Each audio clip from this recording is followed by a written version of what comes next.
नमस्कार साथीहरू, देश नेपाल च्यानलमा हजुरहरूलाई स्वागत छ। त साथीहरू, आज हामी छौँ अनामनगर साइडमा र यो सिंह दरबारको पछाडिको भागको अनामनगर साइडको दृश्य हो र हामी देख्न सक्छौँ यहाँ बाटोमा पहिला चाहिँ यो फुटपाथको काम भइरहेको थियो। अहिले फुटपाथको काम पनि भइसकेको अवस्था छ र बाटो संरचना भइसकेपछिको दृश्य यस्तो छ र अहिले यहाँ भने नेपालको फेडरल पार्लियामेन्ट बिल्डिङ अर्थात् संसद भवन यहाँ बन्दैछ र पटक पटक हामीले देश नेपाल च्यानलमा चाहिँ यसको अपडेट दिने गरेका छौँ र सोही क्रममा आज यस ठाउँमा आएर कामको प्रगति कस्तो छ हेर्न आएका छौँ र हामी देख्न सक्छौँ अहिले भवन बिल्डिङहरू माथि उठिसकेको अवस्था छ र सरसर्ती हेर्दाखेरि काम मजाले अघि दौडिरहेको छ जस्तो अनुभूति हुन्छ हामीलाई र लगभग 1-1.5 महिनामा हामी एकचोटि यहाँ आएर भिडियो बनाउने गर्दछौँ र पछिल्लो समयमा पनि लगभग 1-1.5 महिना अगाडि नै आएर हामी यहाँ हेरेका थियौँ र सो समयमा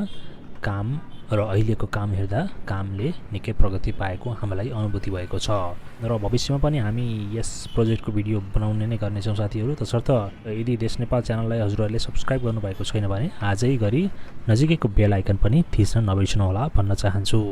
त साथीहरू, करिब 1.5 वर्ष अघि यस प्रोजेक्टको सुरुवात नेपालका प्रधानमन्त्री श्री केपी शर्मा ओलीज्यूले गर्नुभएको थियो। सिंहदरबारको पुतली बगैँचामा करिब 5 अर्ब 30 करोड खर्च गरेर संसद भवन बनाइँदैछ।